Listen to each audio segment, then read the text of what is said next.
Hello and welcome to the academic chemistry review over chemical reactions. You need to have out your pink review sheet as well as a periodic table for reference. I'm going to start by balancing chemical reactions from number 7. The previous questions, numbers 1 through 6, you can check out on the answer sheet for the review, or you can look in your green notes. So number 7, part A. Remember, when you're balancing chemical reactions, you need the same number of atoms of each element on the reactant side and on the product side. Meaning, if I have one magnesium on the left, there better be one magnesium on the right. And that is the case in this situation. So I'm going to move on and look at chlorine. Chlorine, right now, there's 2 on the left side, and there's only 1 on the right. So I'm going to put the coefficient 2 in front of sodium chloride to fix this. Now, when I do that, there's not only 1 chlorine. Now there's 2 sodiums on the right side as well. So I have to put a 2 in front of sodium hydroxide on the left side. So now I have the same number of magnesiums on both sides. There's 1. I have the same number of chlorines on both sides, 2. I have the same number of sodiums on both sides, and I have the same number of hydroxide ions on both sides, 2 here and 2 here. So my equation is balanced. Now, one of the questions on your test is going to ask you to add up the coefficients and tell me the total number. So, remember, there is a 1 in front of magnesium chloride and a 1 in front of magnesium hydroxide. So, the total number, if you add up all of the coefficients, is 1 plus 2 is 3, plus 1 is 4, plus 2 is 6. So you would circle whichever answer choice said 6 on your test tomorrow. Okay, moving on to B. This is the synthesis of water. I know that because synthesis includes having something separate come together and form one compound, okay? So you see hydrogen and oxygen as separate elements forming one compound. Okay, so looking at the left side, there's 2 hydrogens. On the right side, there's also 2 hydrogens. On the left side, there's 2 oxygens. On the right side, there's 1. So this is a problem. I have to add the coefficient 2. So bouncing back, now I have 4 hydrogens. So I have to put a 2 here. So there's 4 hydrogens on both sides. Okay, and again, if I had to add the coefficients, the answer would be 5. And we're only doing this for purposes of multiple choice, so it's easier to grade, okay? It has no chemistry significance. Usually you do not do this, okay? Okay, C, this is a combustion reaction. I know this because it follows the pattern for combustion reaction, which is I have a hydrocarbon, an oxygen, reacting to form carbon dioxide and water. Remember, in a combustion reaction, carbon dioxide and water are always your products. The other thing to remember is how to balance one of these, because it is the most difficult to balance. In order to do this, you need to balance hydrogens first, then balance your carbons, and lastly balance your oxygens. So, looking at the left side, there are 6 hydrogens, and on the right side there's 2. Well, I want to put the coefficient 3 in front of water. I cannot do this, though, because if you look in your notes, it says that the coefficient in front of water needs to be an even number. So if you want to put an odd number there, you must double it. So instead of a 3, I'm going to put a 6. Well, now I have 12 hydrogens on the right, so I have to put a 2 here, so I have 12 hydrogens on the left. You'll see why this is imperative in a minute. Okay, I've balanced my hydrogens. Now let's go on and balance my carbons. On the left side, there are 14 carbons, so on the right side, I need 14 carbons. Now this is the hard part. The hard part is figuring out oxygens. Okay, oxygens on the right side, you've got to multiply your coefficients by your subscripts and add them together. So this is the messy part. On the right side, there are 28 oxygens. 14 times 2 is 28, plus 6 oxygens, which gives me a grand total of 34 oxygens. So if I have 34 oxygens on the right side, I better have 34 oxygens on the left. Well, looking in my first compound, the hydrocarbon, 2 times 2 gives me 4 oxygens. So I only have 4 oxygens, which means I need 30 in order to get my total of 34. So the number I need to put in front of oxygen in order for there to be a total of 34 is 15. So you can always double check yourself if you're ever not sure. Double check. Okay, 2 times 2 is 4. 15 times 2 is 30. 4 plus 30 gives me 34. And so now you know your oxygens are balanced. Okay, always leave oxygens for last. They are the most difficult to balance in almost every type of reaction. Okay, I'm going to go ahead and clear the ink because it's starting to get a little messy here. Okay, moving on to D. I have iron 3 hydroxide plus hydrogen yields iron plus water. Okay, I need to balance this. So starting with the iron 3 hydroxide, or not hydroxide, oxide, iron 3 oxide, I have 2 irons on the left and only 1 on the right. So I need to put a 2 here. On the left, there are 3 oxygens. On the right, there's only 1, so I'm going to put a 3. And lastly, I'm going to look at hydrogens. On the left, there are 2, but on the right, there's 6. So I'm going to put a 3 here. So 3 times 2 gives me 6 hydrogens on both sides. Okay. Then lastly, for balancing, we have E. And E starts with iron 3 sulfate, sorry, I'm going blank here, iron 3 sulfate plus potassium hydroxide yields potassium sulfate plus iron hydroxide. The reason I keep saying the names is because you need to refresh your memory on nomenclature. There are 2 questions in the test that just give you the names, like they would write iron 3 sulfate plus potassium hydroxide in words. They would not give you these nice little equations. All right, so there's 2 of those. Okay, so balance it. There's 2 irons on the left and only 1 on the right, so I'm going to add a coefficient of 2. There's 3 sulfates on the left and 1 sulfate on the right, so I'm going to put a 3 in order to balance it. Now I have 6 potassiums. So I need to put a 6 in front of potassium hydroxide. And this is nice because it balances out my hydroxide ions. There are 6 hydroxide ions on the left. 2 times 3 gives me 6 hydroxide ions on the right. Okay, so that concludes this section for balancing. Let's go ahead and turn your page over. I'm going to scroll down, because I want to predict the products for the reactions, okay, and explain to you a little more in-depthly what each reaction type is. So the first one, synthesis. Remember, synthesis means to combine or put together. When I was doing the examples in my class, I called this the love reaction, because originally 2 separate people are just one entity on their own. But when they fall in love, they become a couple. Okay, just like in this reaction, you have 2 separate elements that combine to form a compound. So the first one is sodium plus oxygen. In order to form a compound between these 2 elements, you must crisscross their oxidation numbers. You need your periodic table of elements to do this. Okay, so sodium is +1. Oxygen is -2. These numbers are on top of the columns on your periodic table, and they're circled just like I have mine circled. You crisscross their oxidation numbers, which means the oxidation number for sodium becomes the subscript for oxygen.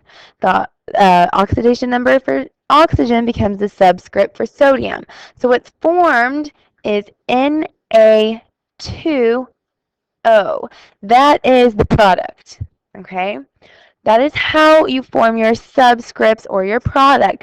Now I go back and I balance to make sure there are equal numbers of atoms on both sides. So I have 2 sodiums on the right, which means I need 2 sodiums on the left. Well, another inequality is that there's 2 oxygens on the left, so I have to put a 2 in front of sodium oxide. Well, this messes up the balance of sodiums. So no longer do I have 2 sodiums on the right, I have 4. So instead of a 2 in front of sodium, I need a 4. If you want to, you can go back and double check yourself. 4 sodiums on both sides, 4 here, 2 times 2 is 4, and then 2 oxygens. Okay, the next one for B is silver plus sulfur. Okay, if you look, silver is Ag. You'll find this on the back of the periodic table. It's +1, and sulfur is -2. Crisscross them. What's formed is Ag2S. Balance, 2 silvers. Easy. Okay, then you've got the synthesis of hydrogen and fluorine. Hydrogen is +1, fluorine is -1. So when you crisscross, what is formed is HF. In order to balance, just put a 2 in front of HF, which is hydrofluoric acid. Okay, so hopefully that helped you with synthesis. It means to combine. You literally crisscross the oxidation numbers of the 2 elements and you get your product. Okay, decomposition is the opposite of synthesis. This is our breakup reaction.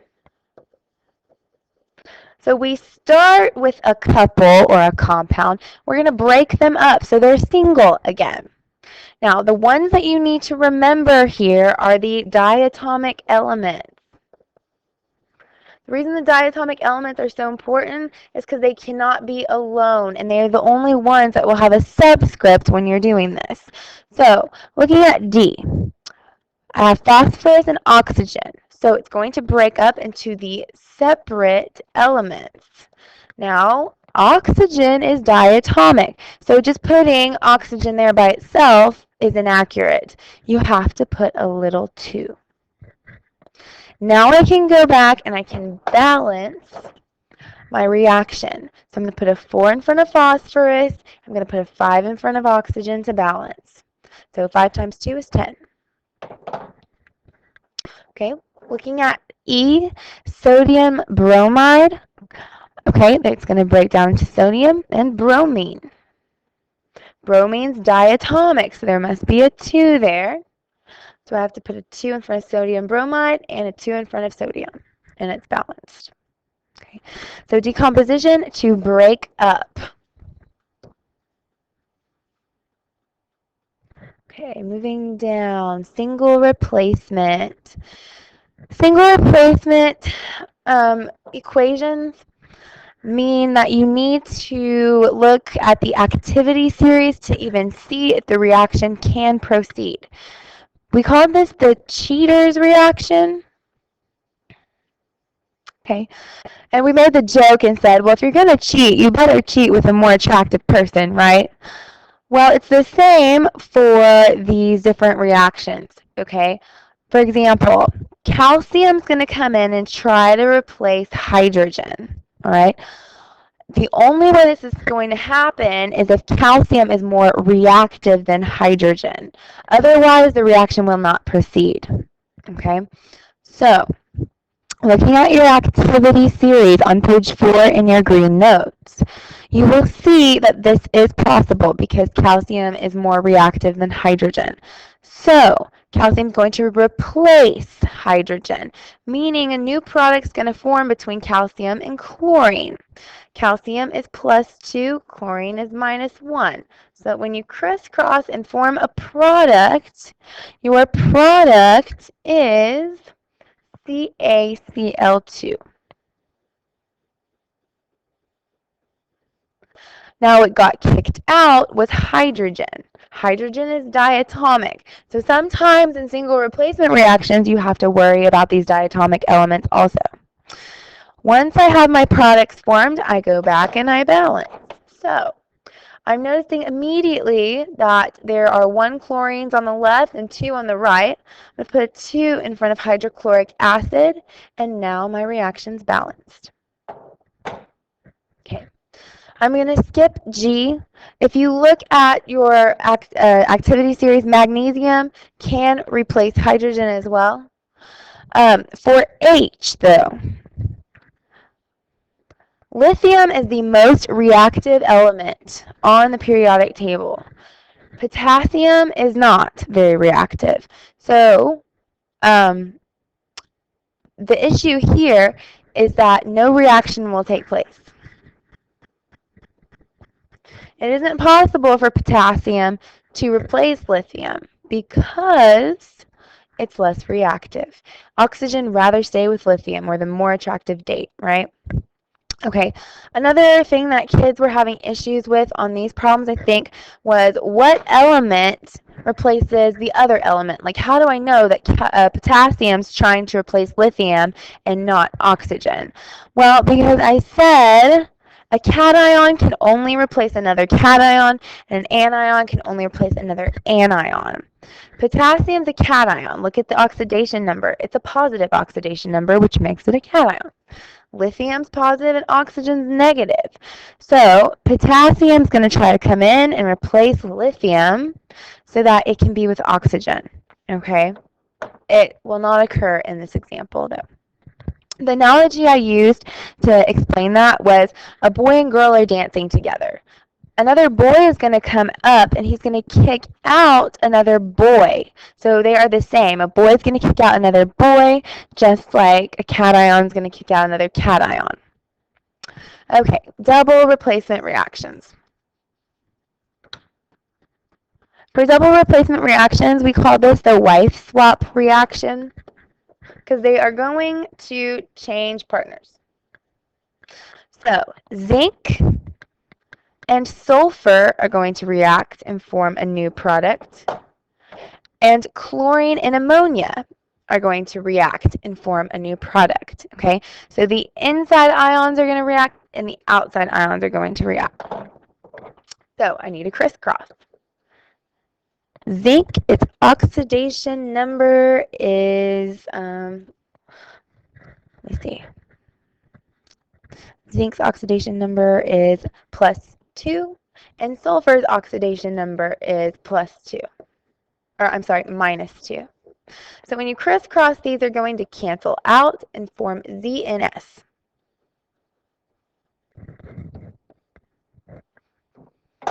Ammonia is the only positive polyatomic ion that we work with, so it must be written first. Remember, positive before negative. When you crisscross these, it forms NH4Cl. Okay, that's a little messy.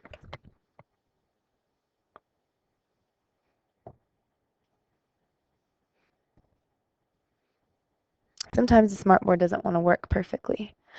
Okay, we said the product was NH4Cl. Okay, so we need to look and see if this is balanced. And I'm looking, and I notice that there are 2 ammoniums on the left and only 1 on the right. So I need to put a 2 in front of ammonia chloride, and now it's balanced. Okay. For my other double replacement, I've got barium and sulfate that are going to react, and then sodium and chlorine that are going to react. Barium is +2, and sulfate's -2. So I form BaSO4. And then sodium and chlorine, +1, -1, sodium chloride is formed. So when I look to balance this, I immediately notice that there's 2 chlorines on the left and 2 sodiums on the left. So by putting a 2 in front of sodium chloride, this solves the problem. Okay, combustion, and we're almost finished. Okay, so for a combustion reaction, we said a minute ago, the product is always going to be carbon dioxide and water. Always for a combustion reaction. So that's what I'm going to write for my two answers to these problems would be carbon dioxide and water.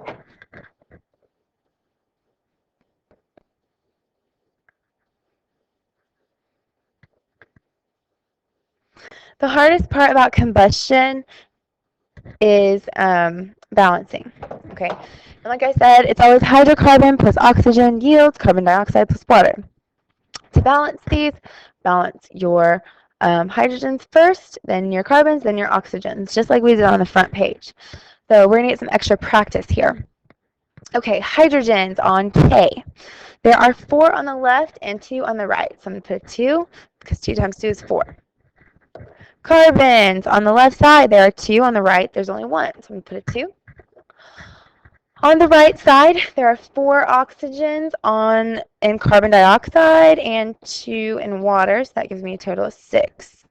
So I need to put a 3 in front of oxygen in order for these to balance. And lastly, I'm going to balance the last combustion reaction.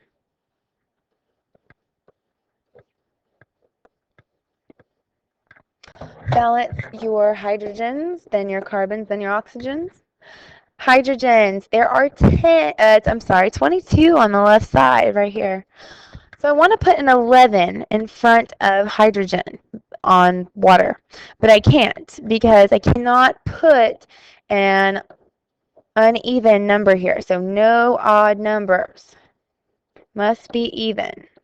So I'm going to double it. So I'm not going to put 11 there. I'm going to put a 22 there, which means I have to put a 2 in front of my hydrocarbon because 22 times 2 gives me 44 on the right side, and 2 times 22 gives me 44 on the left side. So my hydrogens are balanced. Next, I need to balance carbon. On the left side, there are now 20 carbons. On the right side, I'm going to put a 20 to make sure there's 20 carbons.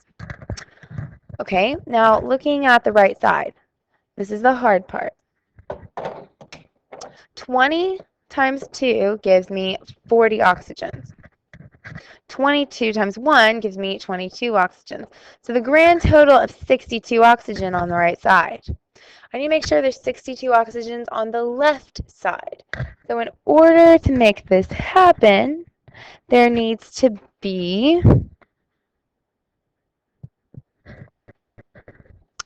31 in front of the O2 on the left side. So now I have a balance of carbons, hydrogens, and oxygens on both sides. I hope this tutorial was helpful for you. If not, or if you need more practice, there's plenty of resources on my website, YouTube resources, and there's the key to the rest of the review as well. Okay, good luck studying, and I will see you tomorrow.